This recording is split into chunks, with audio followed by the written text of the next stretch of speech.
नमस्कार, मेरा नाम है हर्षवर्धन सिंह। आप देख रहे हैं एमएस टीवी और शो है इस पर चर्चा। हमारे साथ हैं इस पर चर्चा, किस पर, किसी भी चीज पर चर्चा हो सकती है, मगर वो आपके और मेरे जीवन से जुड़ी हुई होगी, ऐसा मैं उम्मीद करता हूँ। करने के लिए हैं डॉक्टर सुशील भारती, डॉक्यूमेंट्री फिल्म मेकर, बहुत लंबे समय रहे हैं और अभी वर्तमान में है director broadcasting, radio Noida 107.4 FM, जो कि कम्युनिटी रेडियो है।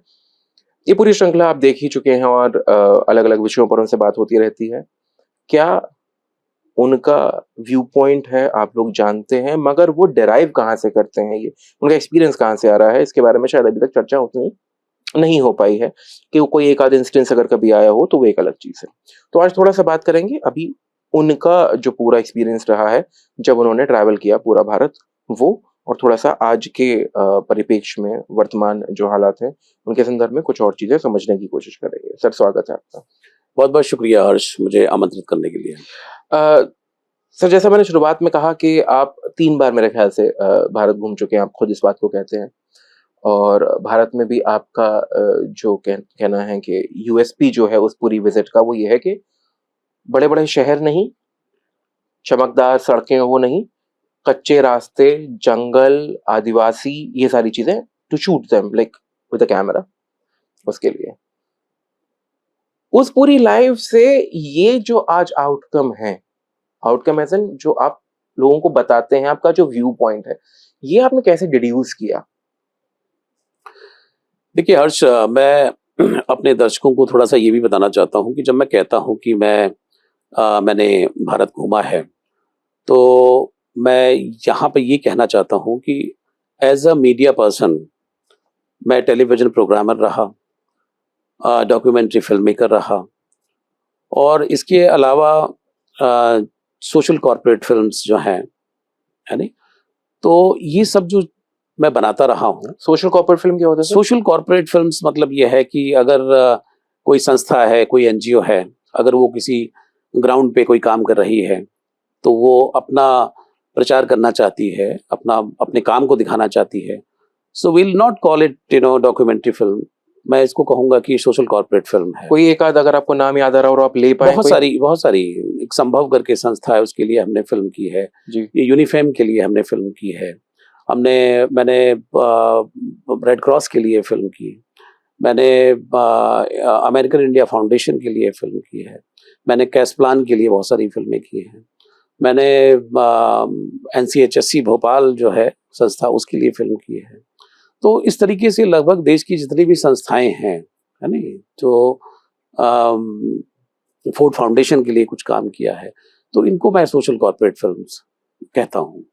एक्शन एड के लिए काम किया हुआ है, केयर इंडिया के लिए किया हुआ है जी। हाँ, तो आप बता रहे थे कि जी, तो मैं ये कहना चाहता हूँ कि जब मैं कहता हूँ कि मैंने देश घूमा है, तो मैं ये कहना चाहता हूँ वस्तुतः कि मुझे काम करने का मौका मिला as a documentary film maker, as a television programmer और as a social corporate films जो हम बनाते थे। तो उस सिलसिले में पूरे भारत में जहाँ भी जो प्रोजेक्ट होता था मैं जाता था और वहाँ पे हम शूट करते थे और फिल्म बनाते थे।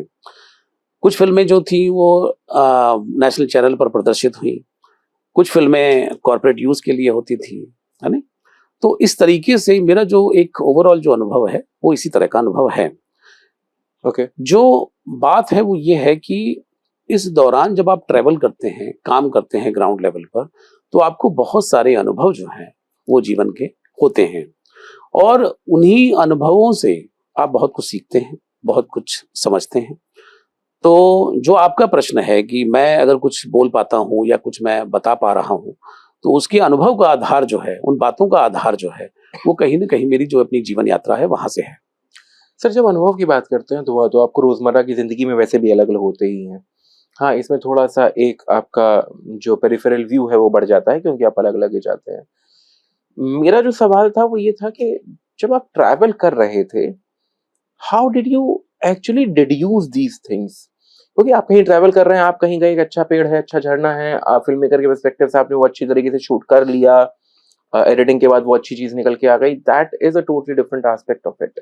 मगर उस बहते हुए झरने से, उस गिरते हुए झरने से टू बी एग्जैक्ट, लाइफ की कोई एक साइकोलॉजी, लाइफ का कोई एक थ्योरी निकालना और उसे कहीं पे इम्प्लीमेंट करना और उसका सही निकलना, ये प्रोसेस मैं समझना चाह रहा था। देखिए, जब आप ग्राउंड लेवल पर काम करते हैं तो बहुत कुछ आप सीखते हैं, है नहीं? तो मैंने भी अपने जीवन से बहुत सारी बातें सीखी हैं। मैं आपको एक वाकया बताना चाहता हूँ कि मैं हैदराबाद में एक शूटिंग कर रहा था यूनाइटेड नेशन की फिल्म, और उसमें ये 2 टीमें थी। यूएनओ वाली? हाँ, कि 2 टीमें थी जो इस काम को कर रही थी। ओके। तो उसमें जो दूसरी टीम जो थी वो कुछ और कवर कर रही थी, हम कुछ और कवर कर रहे थे, और जो फिल्म थी वो चाइल्ड ट्रैफिकिंग के ऊपर थी। अच्छा। तो जो दूसरी टीम थी वो रात को, शाम को शूटिंग खत्म होने के बाद में उन्होंने मुझसे कहा कि हम होटल बदलना चाहते हैं। तो हमारे जो कैमरामैन थे और मैंने भी, हमने बहुत ज्यादा उसको तवज्जो नहीं दी उस बात पर, क्योंकि दूसरे दिन हमें गुंटूर जाना था। जी। है नहीं? कहाँ जाना था? गुंटूर, आंध्र प्रदेश में एक अच्छा, जगह है गुंटूर, ओके, गुंटूर, ओके। तो वहां जाना था। हम्म। तो जब हम होटल वापस आए जी। तो हमने ये कहा कि एक रात की तो बात है नहीं? मेरे कैमरामैन चाहते भी थे कि हम होटल बदलें।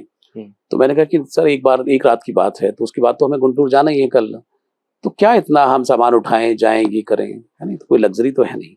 तो मेरा मतलब ये है कि हमने बहुत ज्यादा लग्जरी को इंपॉर्टेंस नहीं दी, and they were very particular about कि भाई ऐसा होना चाहिए, वैसा होना चाहिए, and they change the hotel.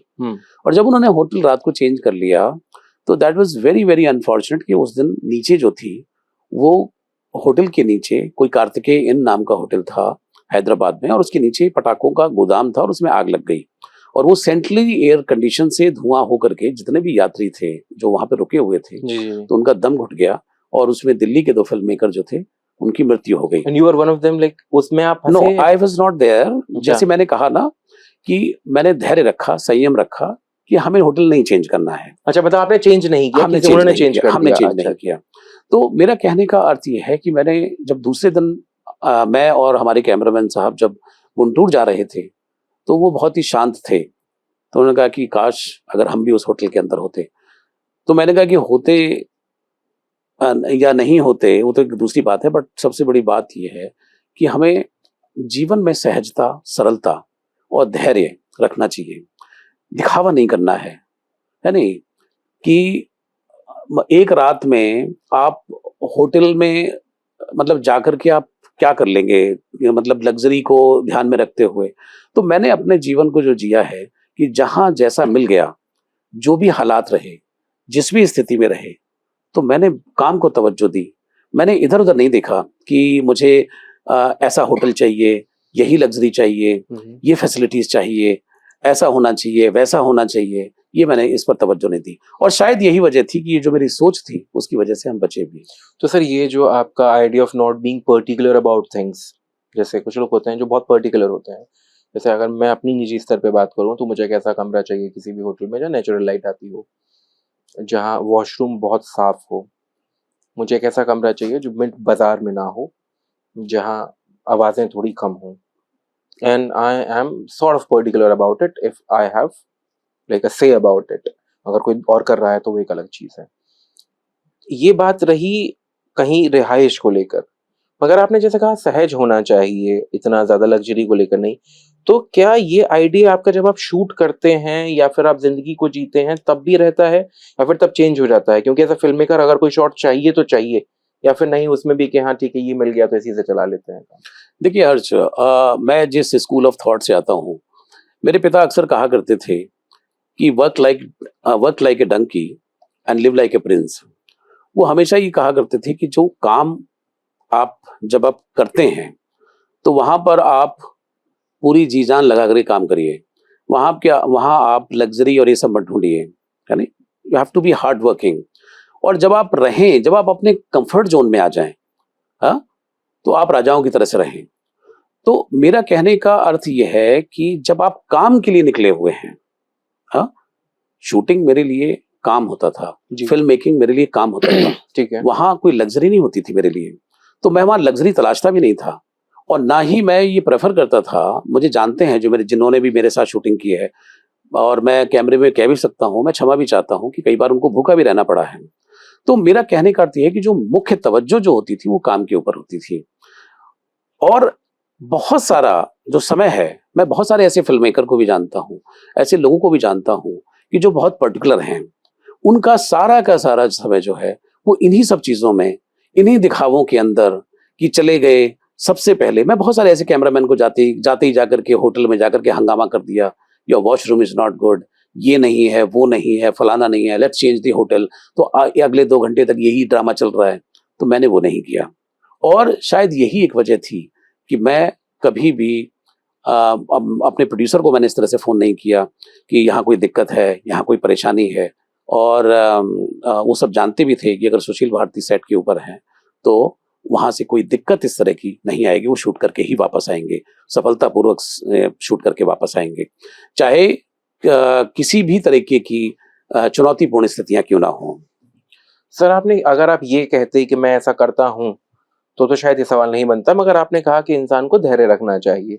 आप ये बाकी सब लोगों के लिए इस बात को कह रहे हैं। तो इसमें एक सवाल और बनता है, क्योंकि आप अगर शायद उस तरीके से आपके लिए काम की तवज्जो थी, मगर काम करने के लिए आदमी का एक अच्छा वेल रेस्टेड होना बहुत ज़रूरी है, कि ढंग से उसने रेस्ट किया हो ताकि अगले दिन आके अपना 100% दे सके। उन सारी चीज़ों के लिए कुछ बुनियादी चीज़ें भी हैं। तो अगर कहीं कोई व्यक्ति अभी अपनी, जैसे मैंने बताया, कुछ उन चीज़ों के लिए बहुत ज़्यादा पर्टिकुलर है, तो क्या वो काम में कहीं न कहीं तक मतलब कुछ बाधा डालती हैं, या फिर इससे कोई ख़ास ऐसा फ़र्क है नहीं? मतलब आप अगर नहीं भी करते हैं तब भी आपका काम चल ही जाएगा? देखिए हर्ष, जब आप घर से बाहर पैर निकालते हैं, तो आपको अपना घर का कमरा नहीं मिलेगा बाहर। आपको अपना बेड नहीं मिलेगा, आपको अपना तकिया नहीं मिलेगा, आपको हर वो सुख-सुविधा जो घर के अंदर आपने पैदा की हुई है, वो नहीं मिलेगी। आपको कुछ न कुछ बाहर जाकर के कॉम्प्रोमाइज़ करना ही होता है, कुछ चीज़ों को लेकर के। तो जैसा कि मैंने कहा कि मुख्य जो तवज्जो है, हुँ, हुँ। वो होना चाहिए कि आप जिस काम के ऊपर निकले हुए हैं। मैं एक और बहुत ही छोटा-सा एक एग्ज़ाम्पल देता हूँ जी। आपको कि मेरे कोलीग एक होते थे कंपनी में जहाँ पे मैं काम करता था। तो वो गुजरात गए हुए थे शूटिंग के लिए। तो इससे पहले एक शेड्यूल था, वो मैंने कवर किया था। तो अ, जब वो उतरे हवाई जहाज़ से, तो मैंने उनसे पूछा कि हाउ वाज़ द शूट? तो उन्होंने छूटते ही मुझसे कहा कि यार मैं काला होके आया हूँ। तो ये उनके लिए एक बहुत बड़ी बात थी। मतलब वो गोरे थे, तो उनकी त्वचा थोड़ी-सी जो थी, वो काली हो गई थी, तो ये उनके लिए बहुत बड़ी बात थी। तो मेरा कहने का अर्थ ये है कि आप या तो काम पे तवज्जो दे लें या तो आप काम पे तवज्जो दें और या फिर आप इन सब चीज़ों के ऊपर ध्यान दे लें। तो जब भी कभी किसी भी बड़े काम पर आप करने के लिए चलते हैं, तो आपको कुछ चीज़ें अपनी सुख, सुविधा, आराम उसको त्यागना होता है जीवन में। कोई भी बड़े से बड़ा का आप काम कर लीजिए, लेकिन आपको कहीं न कहीं अपना जो कम्फ़र्ट ज़ोन है, अपना जो कम्फ़र्ट लेवल है, उसको छोड़ना पड़ता है। ये मैंने अपने जीवन से सीखा है और ऐसा नहीं है कि शूटिंग के दौरान जैसे कि आपने कहा कि अ, उसको अच्छे से होना चाहिए और उसको अगर उसको कंफर्टेबल ही नहीं होगा, नींद ही नहीं आएगी, तो फिर वो काम क्या करेगा? बिल्कुल सही बात है।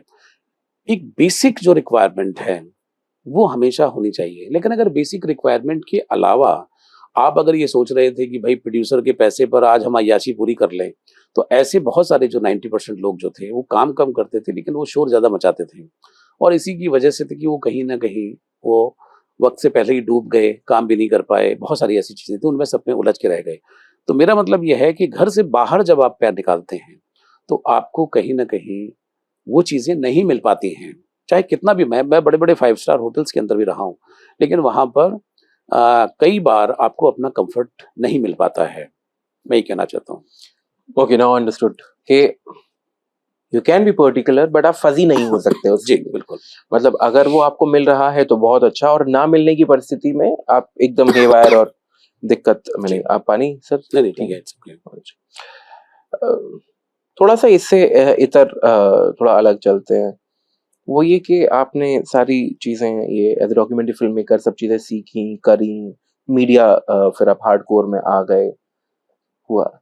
बट ह्यूमन टच जो है आपका, वो आपने कैसे बरकरार रखा? क्योंकि कई बार जब हम काम में व्यस्त होते हैं तो लोगों से मिल पाना, उनकी उनकी जो मनस्थिति है वो समझ पाना one two one, larger perspective में तो खैर हमारे पास रिपोर्ट्स आती हैं, चीजें होती हैं, रिसर्च होती हैं, काफी सारी चीजें। तो मैं पूछना चाहता हूँ कि वो कैसे कर पाए आप कंटिन्यू?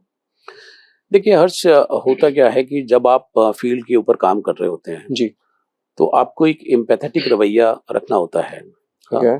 मैं जब भी दो तीन चीजें थी, जब भी मैंने फील्ड के अंदर काम किया तो I was very particular about कुछ चीज़ों के बारे में। मैं कुछ पर्टिकुलर रहा हूँ कि कभी भी मैंने, जो हमारे लाइट बॉय होते थे, स्पॉट बॉय होते थे, या जो हेल्पिंग हैंड होते थे, असिस्टेंट होते थे, या जो भी, तो मैंने कभी उनसे अलग हट करके खाना नहीं खाया। कभी भी किसी ढाबे पे छोटे पे रुके हों चाहे बड़े पे रुके हों, मैंने उनके साथ ही खाना खाया। दूसरी बात ये है कि जिस बॉटल में पानी वो पीते थे, है नहीं, या अ, उस बॉटल से पानी मैं भी पी लिया करता था। तो मैंने कभी भी इस तरह की चीज़ें नहीं होने दी सेट के ऊपर। मैं कोशिश करता था कि इक्वालिटी उसके ऊपर बनी रहे। कोई किसी भी प्रकार का ये ना हो कि भई ये डायरेक्टर है या ये बहुत ज़्यादा इस तरीके का वो चीज़ें कर रहे हैं। और अगर किसी को दिक्कत हुई भी तो मैंने उसको एड्रेस भी की। मैं एक प्रोग्राम कर रहा था सारे जहाँ से अच्छा, तो रात को 11 बजे एक साउंड रिकॉर्डिस्ट जो था उसने, असिस्टेंट था, तो उसने जो है दरवाज़ा खटखटाया मेरा और उसने कहा कि मैं कल से काम नहीं करूँगा। तो मैंने पूछा कि क्यों नहीं काम करोगे? तो उसने कहा कि आपके प्रोडक्शन कंट्रोलर जो हैं उन्होंने मुझे ये कोका कोला पीने के लिए नहीं दिया। हाँ, तो ये बहुत छोटी सी बात थी। मतलब 10 रुपए की कोका कोला पीने के लिए, है नहीं, उस समय पे शायद 10 रुपए की आती थी या 20 रुपए की आती होगी। तो छोटी नहीं है तो खैर बात। तो मैं कल से काम नहीं कर पाऊंगा। जी। तो मैंने फौरन जो हमारे प्रोडक्शन कंट्रोलर थे, मैंने उनको फ़ोन किया और मैंने कहा कि इनको इमीडिएटली 1 या 2 या 4 जो भी ये पीते हैं, इनको दे दिया जाए। पॉइंट ये नहीं है, पॉइंट ये है कि बात 10 रुपए की या 40 रुपए की नहीं है। बात ये है कि कल वो जब फ़ील्ड के ऊपर होगा, तो आपका बहुत बड़ा नुकसान कर सकता है वो। आपका साउंड खराब कर सकता है। उसका मन वहाँ नहीं होगा पूरी तरीके से। तो मैंने कोशिश ये की कि हमेशा जो टीम के ऊपर एक कॉर्डियल एटमॉस्फेयर रहे और धैर्य और जो संयम है वो बना के रखा जाए कि किसी भी प्रकार से किसी को दिक्कत ना हो, है नहीं। ये जो है मैंने फील्ड से ही सीखा ये कि जैसे मैं देख रहा था बहुत सारे लोगों को कि वो इंसान को इंसान नहीं समझते थे। वो जिस तरीके से कुछ नए लोग आते थे फील्ड के अंदर, जिस तरह से उनको ट्रीट करते थे, तो वो मुझे नहीं अच्छा लगता था वो। तो मैंने उनको हमेशा ये करने की कोशिश की, अगर मेरा शूट है, तो बहुत लोग मिस करते थे, बहुत लोग, कई बार कैमरामैन बोलते थे कि अब नेक्स्ट कब चलना है, ये करना है। तो मैंने बड़े मज़े से काम किया है जीवन में। अभी जो आपने बात कही सर उसमें मेरा थोड़ा-सा इंटरजेक्शन ये है कि आपने कहा कि अगले दिन वो काम खराब कर सकता है। वहाँ तक जाने से पहले सर्वप्रथम किसी एक व्यक्ति की इज़्ज़त जो कि शायद नहीं की जा रही है एज़ अ टीम मेंबर, वो एड्रेस करना भी बहुत ज़्यादा ज़रूरी है, rather than just being worried about the next day shoot कि वो शूट खराब कर देगा नहीं, प्रोड्यूसर वाला। देखिए वो तो इज़्ज़त की तो बात है ही, वो तो इज़्ज़त की गई तो तभी इमीडिएटली कॉल करके उसी सामने प्रोडक्शन कंट्रोलर को बुला करके उसको कह बट दिया वाज़ गया। That the main cause why you did that या फिर केवल कल अगले दिन क्योंकि शूट खराब ना दोनों, हो जाए? दोनों, दोनों, because I am on my job. हुँ। दोनों काम है, बिकॉज़ यहाँ पर चाहे पेप्सी पी रहे हों, चाहे कोका कोला जो भी पी रहे हों, आवश्यकता की चीज़ है, जो भी चाहे वो मानता आप हूँ। कुछ भी कर रहे हों, चाहे आप होटल में रुके हुए हों, तो किस वजह से? क्योंकि आपको एंड रिजल्ट देना है, तो उस वजह से आप यहाँ पर हैं, तो उसके साथ कोई कॉम्प्रोमाइज़ नहीं हो सकता। I can not compromise, you know, on my work. तो इसके लिए चाहे जो भी कुछ करना पड़े। अगर इसके लिए कुछ और भी उसको चाहिए होता तो वो दिया जाता उसको, ठीक है नहीं? किसी भी प्रकार का सेट के ऊपर जी। कोई बदमज़गी, हुँ। सेट के ऊपर कोई परेशानी या टेंशन मैं कभी भी नहीं चाहता था। सर जैसा अभी आपने एग्ज़ाम्पल दिया और बताया कि सेट पर सब लोगों को इक्वल ट्रीट किया जाता है। बट जब हम बात करते हैं इस सेटअप से थोड़ा-सा अलग क्योंकि तब you were out there on the field shooting with the team. अब आप एक ऐसे सेटअप में हैं जहाँ एक ऑफ़िस जॉब है या पीपल वर्किंग अराउंड यू और विद यू इस तरीके से। अब क्योंकि एक सेट पैटर्न है, तब में डेली कुछ ना कुछ नया होता था, किसी नई लोकेशन पे जाना है, कुछ करना है, तो अब इन सारी चीज़ों को कैसे मैनेज कर पाते हैं आप? क्योंकि अब शायद कोई आपके पास आके मैं बहुत ही एक थोड़े मतलब प्रतीकात्मक रूप से इस चीज़ को कह रहा हूँ, कोई अभी आपसे आके नहीं कहेगा जी मुझे पेप्सी नहीं मिली पीने के लिए। लोग किसी और चीज के लिए आके कहेंगे जो कि बहुत ज्यादा सीरियस हो सकती है एक लिहाज से। How do you deal with that and continue that whole process जो आपने बताया कि साथ में पानी पीना, साथ में खाना खाना और लोगों को अपने साथ एक जैसा महसूस कराना? देखिए हर्ष, जो जहाँ तक फील्ड की बात है, as a director, as a documentary film maker, you are away from your home, तो वहाँ का एक प्रोटोकॉल अलग है, वहाँ की चीज़ें अलग हैं। और जब आप किसी ऑफिस के इन्वायरमेंट में जब आप काम कर रहे होते हैं, तो आप एक इकाई होते हैं, you are not the boss. आप एक एक स्टपनी है, एक बटन है उस पूरे सेटअप के को लेकर के। कोई छोटा बटन है, कोई बड़ा बटन है, लेकिन इसको संचालित करने वाली संस्था है, और संस्था का एक मालिक है। मालिक की सोच पर पूरी संस्था काम करती है। हाँ, उसमें आप चाहते हुए भी बहुत सारी चीजें नहीं कर पाते हैं। हाँ, क्योंकि आप उस पूरी की पूरी व्यवस्था को संचालित नहीं कर रहे हैं। तो वहां पर आपको फ्रस्ट्रेशन भी हो सकता है, वहां पे आपको प्रॉब्लम भी हो सकती है, वहां पे कई बार जो आपके निर्णय जो हैं वो खारिज भी हो सकते हैं, कुछ निर्णय आपके एक्सेप्ट भी हो सकते हैं। तो it's a mix this thing. और वहां पे जो ओनस लेने की जो बात है कि कंप्लीटली जो ओनस आप लेते हैं, तो वो नहीं होता। वो एक संस्था की पूरी जिम्मेदारी होती है, और आप संस्था जिस तरह से चीजों को संचालित करना चाहती है, जिस तरह से चलना चाहती है, जिस तरह से लीड करना चाहती है, तो कर्मचारी जो है, एम्प्लॉय जो है, उस हिसाब से वो काम करते हैं। वहां सिर्फ फर्क इतना ही होता है कि कोई बड़ा बटन है, कोई छोटा बटन है, कोई छोटी चाबी है, कोई बड़ी चाबी है, किसी से कुछ ताले खुलते हैं, किसी से कुछ ताले खुलते हैं। ठीक है नहीं? तो सिर्फ और सिर्फ फर्क जो है वो इतना है। सर बिल्कुल, ये बात रही उन सारी चीजों की जहां आप एक व्यवस्थित रूप से चलती हुई किसी संस्था की बात कर रहे हैं। मेरा सवाल था आपसे जुड़ा हुआ। ये सारी चीजें अपनी जगह हैं, यथास्थिति हैं, चलती रहेंगी, मगर उसके बीच में भी आप कैसे वो अपनी जमीन तलाशते हैं? वो कैसे होता है? देखिए, मैं एक बार जावेद अख्तर साहब को सुन रहा था, और जावेद अख्तर साहब की एक लाइन बड़ी अच्छी मुझे लगी कि उनसे ये सवाल पूछा गया था कि कई बार आपको जीवन में ऐसे भी कुछ काम करने पड़े हैं जो आपके मन मुताबिक ना हो। जी। तो उन्होंने कहा, जी बिल्कुल मुझे करने पड़े हैं, लेकिन मजे की बात यह है कि मैं उनमें भी कुछ ना कुछ क्रिएटिव ढूंढ लेता था। तो ये जो स्वभाव है, ये कहीं ना कहीं मेरे स्वभाव से, उनके स्वभाव से मेरा स्वभाव मिलता है, मैं ये कहूंगा। वो बहुत बड़े आदमी हैं। तो मैं ये कहना चाहता हूं कि मैं अक्सर उस क्रिएटिव चीज की तलाश में रहता हूं। काम तो मुझे करना है, जो भी मुझे जिम्मेदारी दी गई है, जिन भी कर्तव्यों का वहन मुझे करना है, उन कर्तव्यों को मैं करूंगा, लेकिन उसके बीच में क्या कुछ मैं क्रिएटिव कर सकता हूँ?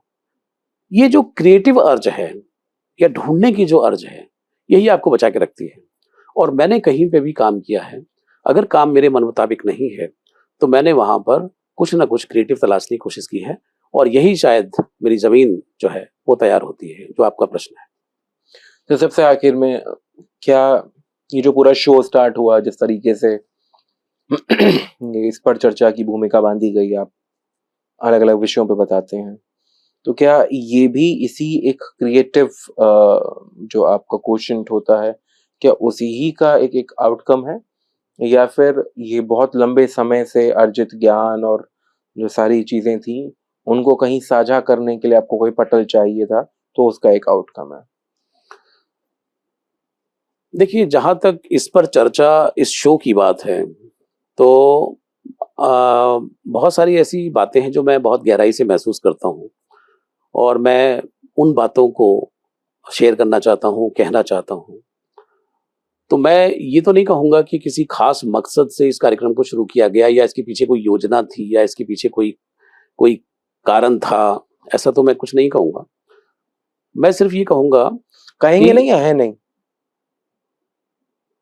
है नहीं से मतलब मैं समझा नहीं। मतलब कहेंगे नहीं कि आप कि भाई ऐसा कोई कारण था, या फिर ऐसा कोई कारण था ही नहीं? नहीं, ऐसा कोई कारण नहीं था।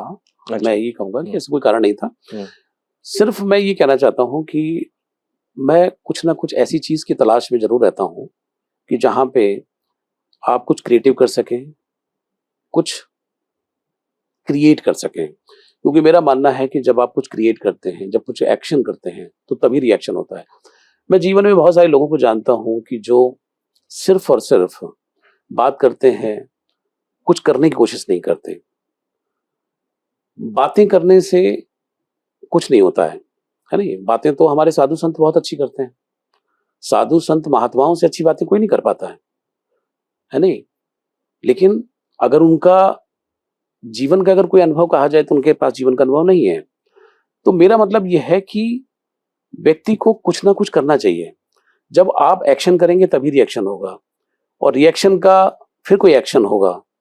तो ये कहीं न कहीं परस्पर जो चीज़ें हैं आपस में बद्ध हैं ये चीज़ें।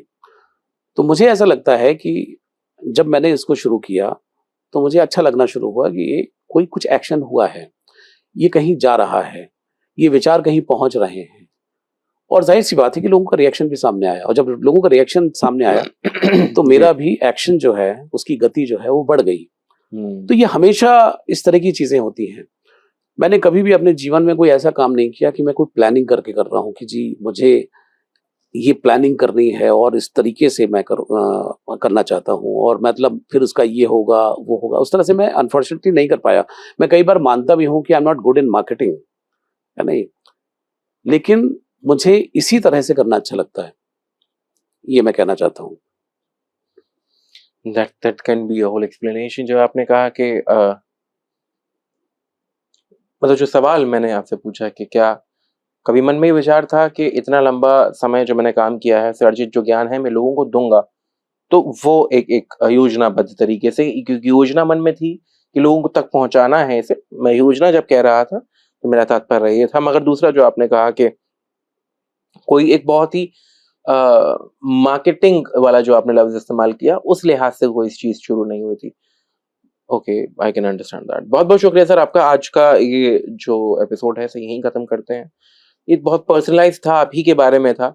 अगली बार फिर दोबारा मैं वो एक सफ़ा लेके बैठूँगा जिस पर होंगे सवाल जो कि भेजे हैं आप ही लोगों ने, वो आपसे पूछूँगा। तब तक के लिए बहुत-बहुत धन्यवाद सर आपका कि आप आए और आपने बातचीत की। बहुत-बहुत शुक्रिया हर्ष, बात करने के लिए।